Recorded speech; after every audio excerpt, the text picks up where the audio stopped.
G'day everyone, so in this video we're looking at the broken shotgun. In my opinion, is it broken? No. Is it fun to use? Yes. Here's the attachments for the weapon. We're going with the Forge Tack Marauder, the Warlord Barrel, the 5mm laser for a bit of hipfire accuracy, no stock, and the Dragon's Breath just to be a little bit toxic. When it comes to the script and the values for this one, I've been using the Taylordrift Competitor 2.0 script. You'll be able to download that one if you look at the description of this video. There'll be a direct link to it. You can download it straight away. There'll also be a link to the Taylordrift Discord, and I do recommend joining that. Now on the left hand side you can see the values for controller, and on the right hand side you can see the values I use when using the Zen with mouse and keyboard. Now the thing is, because this is a shotgun, sometimes you're going to be using it when you're aiming down your sight, sometimes you're going to be firing from the hip. When it comes to the anti-recoil stuff, you're going to need to find an anti-recoil value that's going to be alright for both, because the thing is, if you set up the anti-recoil so it's perfect when you're aiming down your sight, when you go to use it firing from the hip, you're going to end up shooting down at the ground, or you're going to have to keep dragging your aim up, which is not ideal. So you need to find a happy medium between the two, so it's going to be okay firing from the hip and also okay firing when you're ADS as well. Now for me, that worked out to be 24 for standard anti-recoil on the vertical when I was on controller. If I switched over to mouse and keyboard, it was still standard anti-recoil, and I used a vertical value of 19. All you need to do is just turn up the anti-recoil, whether you use rumble or standard or polar rumble, whichever one you want to use. All you need to do is start on a value of maybe around 5 and slowly work your way up until you find a point where you're happy with it. Now with rapid fire on both controller and mouse and keyboard, I had the RPS set to 10. You don't have to use rapid fire for this one, but it is an option, and that's why I recommend putting it on if you do want to use it. And there we go. So that's everything I needed to go through for this video. I'll leave a couple of clips on the screen now so you can see just what you're looking for when it comes to working out the anti-recoil values, because like I said, you do need to find a happy medium between aiming down your sight and shooting the weapon from your hip. So it's not going to be absolutely perfect, but it's going to be better than not using the Zen at all, not using anti-recoil, not using rapid fire. You know what I mean? Now if you want to see my in-game settings for controller, a lot of people do ask what are your in-game settings that you use. I've done a video on that where I go through everything. There'll be a link to that in the description, and if you have any questions about any of this, feel free to ask those down in the comments. I'll leave you with a few clips of me using this weapon. Cheers for watching. I'll see you next time.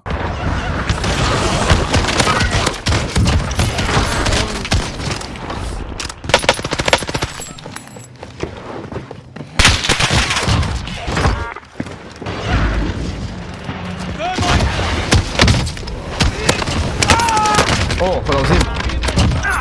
Gas is inbound. Too close.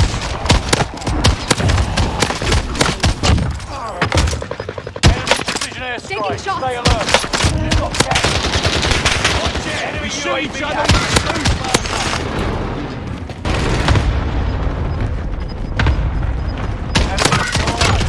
Enemy still alive. Enemy nearby. Zombie infestation. Green. Another AO. It's inbound. Safe zone relocated.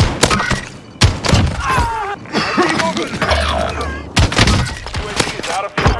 Turn it. Zombie.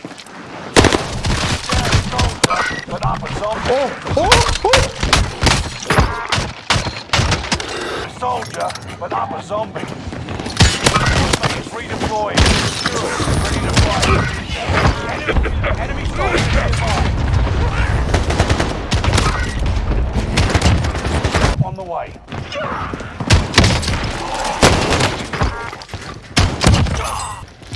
Enemy soldier nearby. Fucking zombies ruined it. And my secondaries are finished.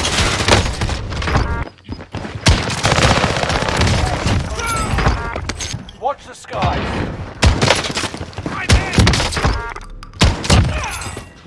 Field gas master. Blue plated this one right here. Contract time expired.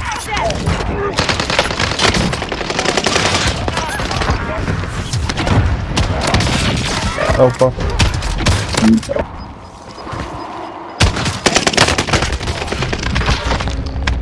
Ah, que isso, velho? O jogo lagado.